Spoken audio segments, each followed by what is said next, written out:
June 2025 na. Magkano na nga ba ngayon ang mga Kawasaki motorcycle? Yan ang ating aalamin ngayon. Tara!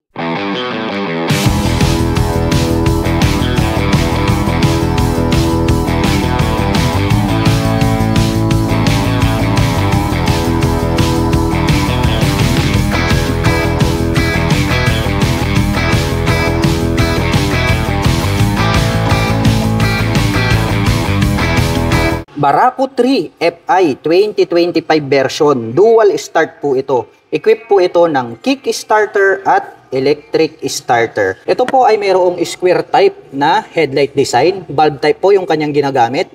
Ganon din po ito pong kanyang mga bilugan na turn signals. Bulb type din po yan. At ito po ay equipped with traditional telescopic fork na silver color. Mayroon po yang rubber protector. At ito po ay naka-drum brake dito sa harapan. Habang naka-drum brake din naman po dito sa likuran. At ito po ay gumagamit ng analog meter panel display. Naka-mechanical key ang ignition at ito po ay naka-naked handlebar. At ang kanyang mga button selectors dito sa kaliwa, mayroon po itong high beam and low beam, hazard button, turn signal selectors at ang kanyang horn. Habang dito naman po sa kabila, mayroon po itong electric starter. At bukod dyan, mayroon din po itong kick starter. At mayroon po itong sukat na 2.75/17 dito sa harapan. Habang mayroon naman pong sukat na 3/17 dito sa likuran. Ang lapad po nito pong kanyang upuan. Black color naman po ang kanyang seat cover. At mayroon na po itong integrated na grab bar. Converted na rin po ito as rear carrier. At mayroon po itong 12 liters na fuel tank capacity. Combination po ng gray at black itong kanyang pipe. At mayroon po itong single exhaust. At ito po ay gumagamit ng 4 shock absorber dito sa likuran. Tubular po na metal ito pong kanyang swing arm. At ito po ay naka 4-speed manual transmission. Naka bulb type po ang kanyang tail light at bilugan naman po ang kanyang mga bulb type na turn signals. At ang presyo po ng pinakabagong Barako 3 2025 version na dual start FI ay nagkakahalaga po ito ng 103,000 pesos. At kung gusto mo naman pong kumuha ng hulugan ay kailangan mo pong mag-down payment ng 8,800 pesos. At mayroon naman po itong 5,245 pesos sa loob po yan ng 36 months. Ito naman po ang pinakabagong Kawasaki Brusky 125. Dito po sa bandang itaas, mayroon po siya ritong split na daytime running light. At mayroon pa po siyang additional na lights dyan sa bandang itaas. At dito po sa bandang ibaba, ito po yung kanyang main headlight. Maporma din po at maangas ang dating nito pong kanyang lighting system. At dito po sa bandang itaas, nagkaroon po siya ng arrow dito. At ito po ay naka-fuel injected na po ang kanyang engine. Ito po ay naka-air cooled. Ito naman pong kanyang upuan, malapad din po siya. And then yung kanyang seat cover is black color po siya. Ito naman pong kanyang grab bar is silver color po siya. Ito po ay gumagamit ng traditional na telescopic fork, silver color. Ganon din po ito pong kanyang mag-wheel. Same din po sila ng kulay na silver color. At ang sukat naman po ng kanyang gulong rito po sa harapan, ito po ay mayroong sukat na 80/90-14. Combination po pala ito ng analog at saka digital. Mayroon naman po itong 2 front pocket sa magkabila. Mayroon din po siyang utility hook dito sa gitna. Gumagamit po ito ng mechanical key. At ang kagandahan niyan ay included na po pala rito yung kanyang seat opener. Malawak din po itong kanyang footboard. Maganda rin po ang pagkakadesign. At ang kagandahan niyan, included na po dito ito pong kanyang turn signals. Ito po pala ay gumagamit ng single shock absorber. Yung coil spring na ginamit is glossy black po siya. At ito po ay mayroong mechanical trailing or drum brake para po dito sa kanyang rear braking system. At ito pong kanyang cast wheel is silver color po siya. At ang sukat naman po ng kanyang gulong rito po sa bandang likuran ay may sukat na 90/90-14. Mayroon po itong single exhaust. At ang presyo naman po nito pong kanilang Kawasaki Brusky 125 ay nagkakahalaga po ito ng 77,000 pesos. At kung balak mo naman pong kumuha ng hulugan, ay kailangan mo lang pong mag-down payment dito ng 5,800 pesos. Ito po ang Kawasaki Bajaj RS200. Isa po itong napakalupit na racing bike. Ito po ay semi-big bike. Napakaastig po ng kanyang body and design, mapagkakamalan mo talaga itong big bike. At isa pa, ito pong kanyang headlight design is very attractive dahil nga gumagamit po ito ng projector lights para sa kanyang main light. At dito sa bandang itaas, mayroon po siya ritong split na daytime running light na parang nagsisilbing kanyang mga kilay para po rito sa kanyang mga nagsisilbing mata na kanyang main light. At dito na rin po located, dito pong kanyang mga pahaba na turn signals. LED na po lahat ng kanyang ginagamit para po dito sa kanyang lighting system. Mayroon naman po itong clear na windshield. At pagdating naman po rito sa kanyang front suspension, ito po ay equipped with traditional telescopic fork. At may nakalagay po rito na ABS na decal. Ito po pala mga ka-LM is naka dual channel ABS magmula po rito sa harapan hanggang dun sa likuran. Ang kagandahan naman po niyan ay nakakapagbigay po yan ng smooth na braking power. Naka-single rotor disc brake na flower design with 2-pot caliper na Vibre.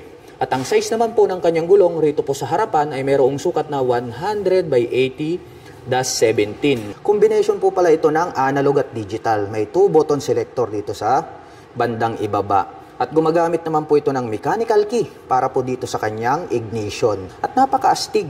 Ang laki po pala nitong kanyang fuel tank. May nakalagay naman po rito na 3D emblem na Rouser. At ito naman po ay mayroong 6-speed manual transmission. Ito pong kanyang upuan, napakaganda rin, no?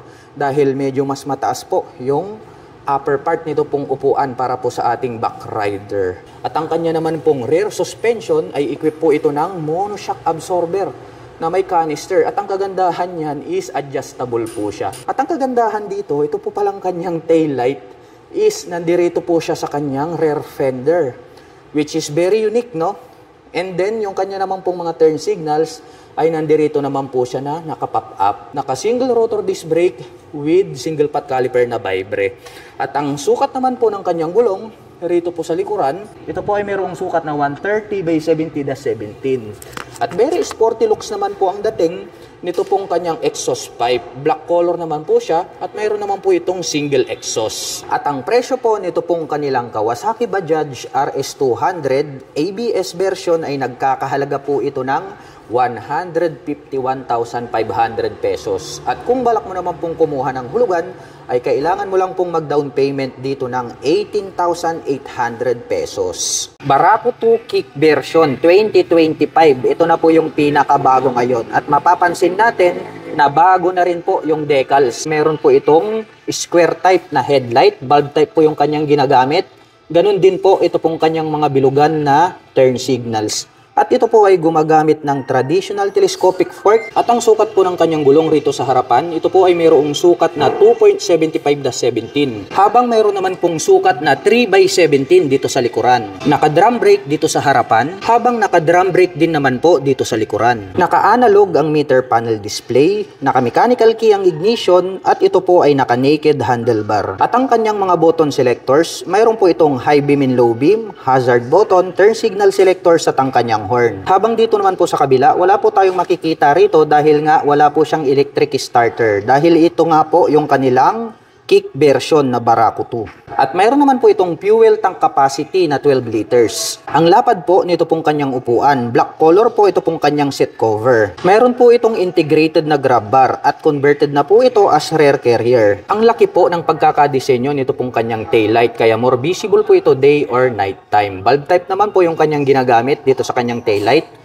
Ganun din po, naka-bulb type din po ito pong kanyang mga bilugan na turn signals. At ito po ay naka 4-speed manual transmission. At gumagamit po ito ng 4 na shock absorber dito sa likuran. Combination po ng silver at black ito pong kanyang pipe. At mayroon po itong single exhaust. At ang Barako 2 po ay equipped ng kick starter. At wala po itong electric starter. At ang presyo ng pinakabagong Barako 2 2025 version na kick ay nagkakahalaga po ito ng 93,500 pesos. At kung gusto mo naman pong kumuha ng hulugan ay kailangan mo pong mag-down payment ng 7,800 pesos. At mayroon naman po itong 4,808 pesos sa loob po yan ng 36 months. Ito pang off-road talaga to. Makikita natin itong kanyang gulong, napakalaki, no? At ito po ay naka dual purpose pattern tires. Equipped naman po ito ng single rotor disc brake na flower design with 2-pot caliper. At very attractive po ang pagkakadesign nitong kanyang main light na naka aim shift design. LED na po yan. At located naman po sa bandang itaas, ito pong kanyang mga turn signals. At ang ganda po pala, no? Colorful po. Ito pong kanyang inverted telescopic fork na gold color. At ito pong kanyang fuel tank located sa gitna, of course, at black color naman po yan. Ang kanya pong meter panel display ay naka-digital. May single button selector dito sa gilid. Naka-mechanical key ang ignition at ito po ay naka-naked handlebar. Pahaba. Ito pong kanyang upuan. May nakalagay naman po rito na Kawasaki. At ito naman pong kanyang rear fender is patulis. Nandito naman po located itong kanyang tail light at ito po yung kanyang mga malalaking turn signals. At ito pong kanyang stock pipe napakahaba. Mayroon naman po itong silver color na head protection guard at mayroon po itong single exhaust. Ito naman pong kanyang gulong rito sa likuran, ayan, oh, napakakapal. At gaya nga po ng sabi ko sa inyo, ito po ay naka dual purpose pattern tires dahil nga pang off-road itong motorcycle na to. Equipped naman po ito ng single rotor disc brake with single pot caliper para po dito sa kanyang rear braking system. At gumagamit naman po ito ng monoshock absorber para po dito sa kanyang rear suspension. At ang model po pala nito pong kanilang Kawasaki, ito po yung KLX 150. Mayroon po itong 150 cubic centimeter engine displacement. At ang presyo po pala nito pong kanilang Kawasaki KLX 150 ay nagkakahalaga po ito ng 136,900 pesos. At kung balak mo naman pong kumuha ng hulugan ay kailangan mo lang pong mag-down payment ng 29,800 pesos. Ito naman po yung kanilang Kawasaki Bajaj Roser NS125. Ito po yung fuel injection na model. Ang lapad po nito pong kanyang headlight design, nakaimbustong part na to, matulis din. Gumagamit po ito ng bulb type para po rito sa kanyang main light at may additional lights pa po rito sa bandang itaas. Nandirito naman po located itong kanyang mga malalaking turn signals. More visible po yan kapag kayo po ay kakanan at kakaliwa. Naka-single rotor disc brake sa harapan, habang dito naman po sa likuran, equip po ito ng mechanical drilling trailing or drum brake. Meron po pala itong integrated na mudguard at separated naman po ito pong kanyang rear fender. May pagka-classic, no, yung pagkaka-design nito pong kanyang rear fender.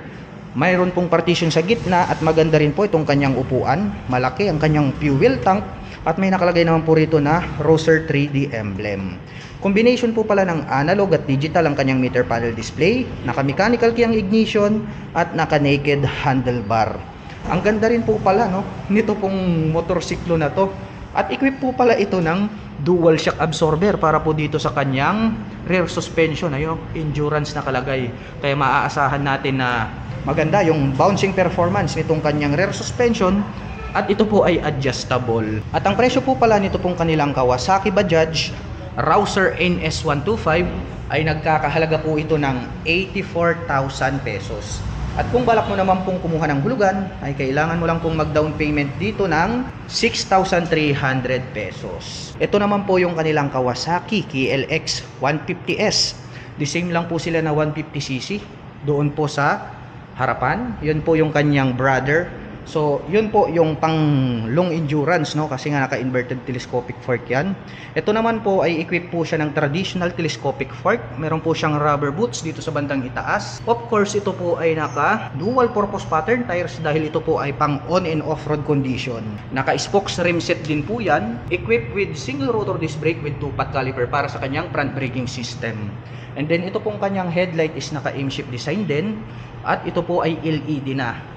Rounded shape naman po ito pong kanyang mga turn signals rito. At ito pong kanyang upuan, napakahaba po niya.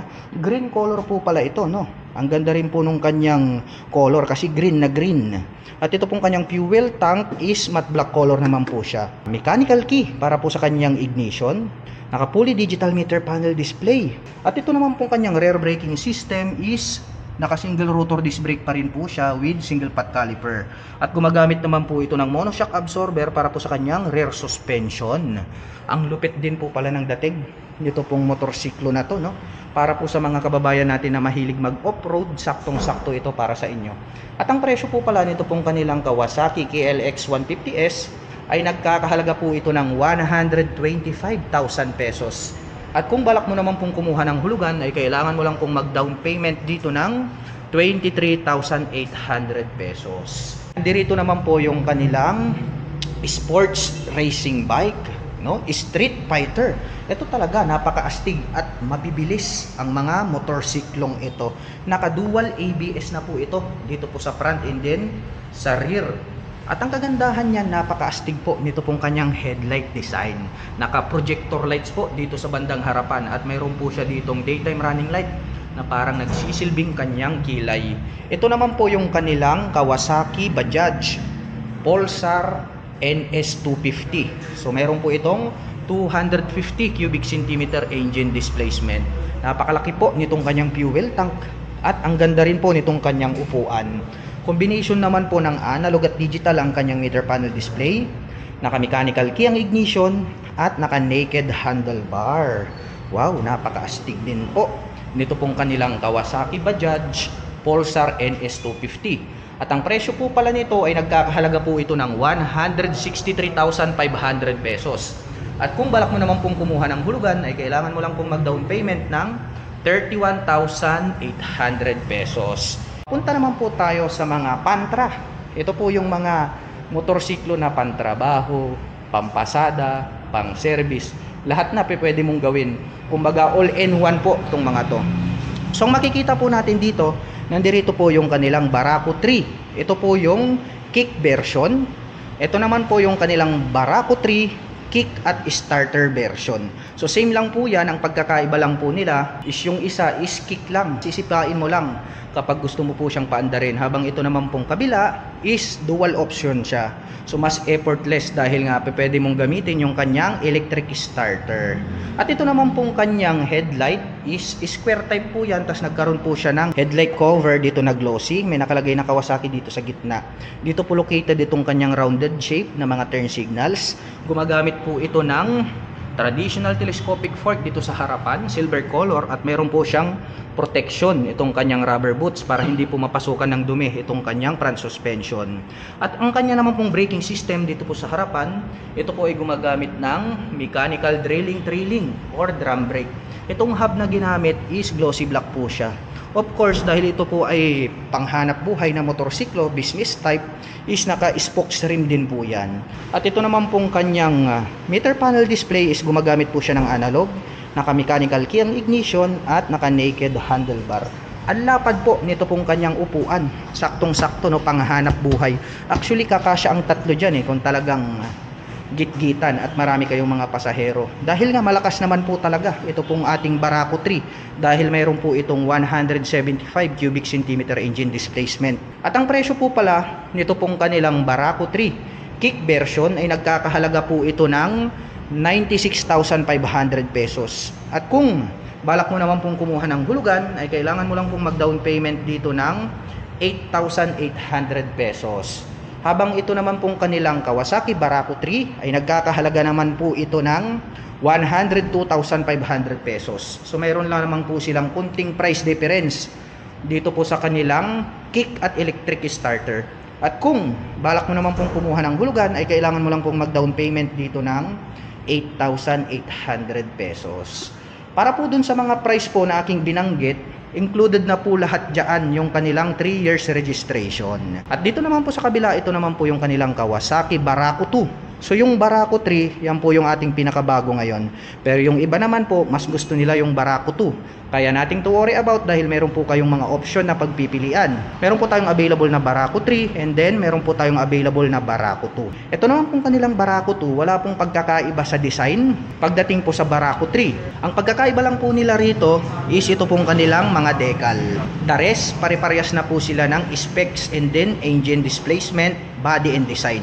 Kaya ang babanggitin na lang po natin dito ay yung presyo po nito pong kanilang Barako 2. Ito pong kanilang Barako 2 na kick version ay nagkakahalaga po ito ng 93,000 pesos. So ito po yung kick version. At kung balak mo naman pong kumuha ng hulugan ay kailangan mo lang pong mag-down payment dito ng 7,800 pesos. Mapunta naman po tayo rito sa kanilang Barako 2 kick at electric starter version. Nagkakahalaga naman po ito ng 97,000 pesos. At kung balak mo naman pong kumuha ng hulugan, ay kailangan mo lang pong mag-down payment dito ng 8,300 pesos. Ito naman po yung kanilang Kawasaki Bajaj City version. So mayroon po tayo ritong City 100, Meron po tayong CT125 at CT150. So ito po, lahat po ng babanggitin ko is magkakapareho po sila sa body and design. Parehas po sila ng headlight, rounded shape yung mga yan hanggang sa 150. Yung kanila pong mga turn signals, pare-parehas po yan na rounded shape, and then bulb type po lahat ang kanilang ginagamit para po sa kanilang turn signals. Pare-parehas po silang naka traditional telescopic fork dito sa harapan, at ang ginagamit po nila para po sa kanilang front braking system ay naka mechanical drilling or ito po yung tinatawag nila na drum brake hanggang dun sa likuran. At yung kanilang fuel tank capacity, wala din pong pagkakaiba. Pare-parehas din po yan ng size, at ganun din po yung size ng kanyang upuan. Ngayon naman po ay babanggitin natin kung magkano naman po yung presyo nito pong kanilang Kawasaki Bajaj na pang business type na pinaka-affordable. Kung gusto nyo po ng pinaka-matipid, ito po yung bagay sa inyo. Ito pong Kawasaki CT100. At ang presyo naman po nito pong kanilang Kawasaki CT100 ay nagkakahalaga po ito ng 58,700 pesos. At kung balak mo naman pong kumuha ng hulugan, ay kailangan mo lang pong mag-down payment dito ng 2,800 pesos. Dumako naman po tayo rito sa Kawasaki CT125. Ang presyo naman po nito ay nagkakahalaga po ito ng 60,700 pesos. At kung balak mo naman pong kumuha ng hulugan, ay kailangan mo lang pong mag-down payment dito ng 2,800 pesos. At ang kanila pong big brother, ito po yung pinakamalakas sa lahat, ang Kawasaki CT150. Ito po ay nagkakahalaga ng 71,500 pesos. At kung balak mo naman pong kumuha ng hulugan, ay kailangan mo lang pong mag-down payment ng 2,800 pesos. Isa sa nagustuhan ko dito sa kanilang Kawasaki Dominar 400 UG ay talagang napaka-bulky niya, no? Masasabi natin na napakalaki ng kanyang body and design. Well, mapunta muna tayo rito sa kanyang headlight. Dito sa harap, naka-emboss tong part na to. And then pag ating sinilip, no, nagkaroon po siya rito ng napakaraming partition. Inverted telescopic fork, single rotor disc brake. Ang kanya naman pong mags, nagkaroon siya ng two-tone color combination. Mayroon na din po pala siyang USB charging port. Ito po pala ay mayroong 13 liters na fuel tank capacity. Built-in na crash guard. Ito po pala ay equipped with 6-speed manual transmission. Ang ganda rin, wala tayong makikitang tahi rito. Karoon pa po siya rito ng saddle. Pwede na po tayo agad maglagay ng mga top box. Pagdating naman po sa mga sukat ng gulong, ito po ay mayroong 110 by 70-17. Ang kanyang stock tires pang city riding condition. At pagdating naman po sa kanyang engine specifications, ang atin pong Dominar UG ay mayroon pong 400 cubic centimeter engine displacement. Naka 4-stroke single cylinder, naka dual overhead cam. At nakakapag-provide naman po ito ng maximum power na 39.4 HP at 8,650 RPM. Habang nakakapagbigay naman po ito ng maximum torque na 35 Nm at 7,000 RPM. At ang bigat naman po ng motorsiklong ito ay mayroon pong 184 kg. Braking system sa likod, equipped with single rotor disc brake na bilog along with single pot caliper na Vibre. Equipped po siya ng dual channel ABS. At ang presyo po ng Dominar 400 UG ay nagkakahalaga po ng 210,900 pesos. Yan po yung kanyang cash price SRP, at included na rin po dyan yung kanyang 3 years registration. At para naman po sa mga balak kumuha ng hulugan, kailangan pong mag-down payment ng 36,800 pesos. At mayroon pa po itong additional na 9,387 pesos para naman po sa kanyang insurance. Ito ay para lamang po doon sa mga kukuha ng hulugan. At pagdating naman po sa kanyang monthly installment, ito po ay mayroong 9,351 pesos sa loob ng 3 taon.